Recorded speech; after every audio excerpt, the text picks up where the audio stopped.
ఇది మొన్న కూర్గ్ వెళ్ళినామండి. కూర్గ్ వెళ్ళినప్పుడు కొనుక్కొని వచ్చినాను ప్యాషన్ ఫ్రూట్ జ్యూస్. ఇవే ప్యాషన్ ఫ్రూట్స్ బ్లింకిట్లో ఆర్డర్ పెట్టుకున్నా.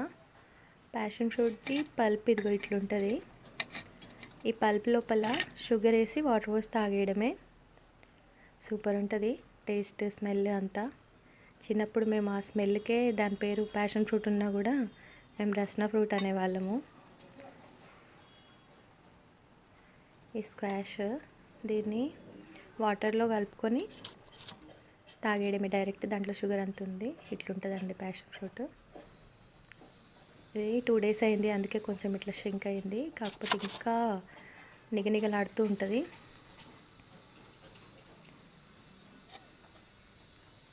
ఫ్రూట్స్ ఒక్కసారి ఎక్కువ తెప్పిస్తే ఇదే ప్రాబ్లము, ఒక్కొక్కటి ఆరిపోతూ ఉంటాయి.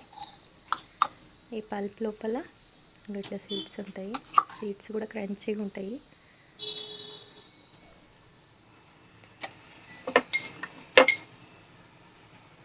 కొంచెం షుగర్ యాడ్ చేసుకొని కొంచెం వాటర్ పోసుకొని జ్యూస్ చేసుకోవాలి. ఒక్క ఫ్రూట్ తోటి ఒకటే గ్లాస్ కాదు 2 గ్లాసులు చేయొచ్చు. ఇంకా మన ఇష్టం, 10 గ్లాసులు కూడా చేయొచ్చు. ఫ్లేవర్ మాత్రం ఎక్కడికి పోదు. సూపర్ ఉంటుంది. నేనైతే మేము ముందు ఇద్దరమే కాబట్టి ఒక ఫ్రూట్తో 2 గ్లాసులు చేసిన.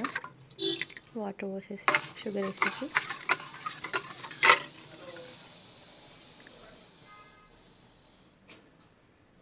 చిన్నప్పటి స్వీట్ మెమరీ. డాడీ సమ్మర్ వస్తే ప్యాషన్ ఫ్రూట్స్, లెమన్స్, కమ్మనైన రాగంబలి, మజ్జిగ, ఇవి మా సమ్మర్ రొటీన్స్ అన్నమాట. ఇవి స్వీట్ మెమరీ ప్యాషన్ జ్యూస్.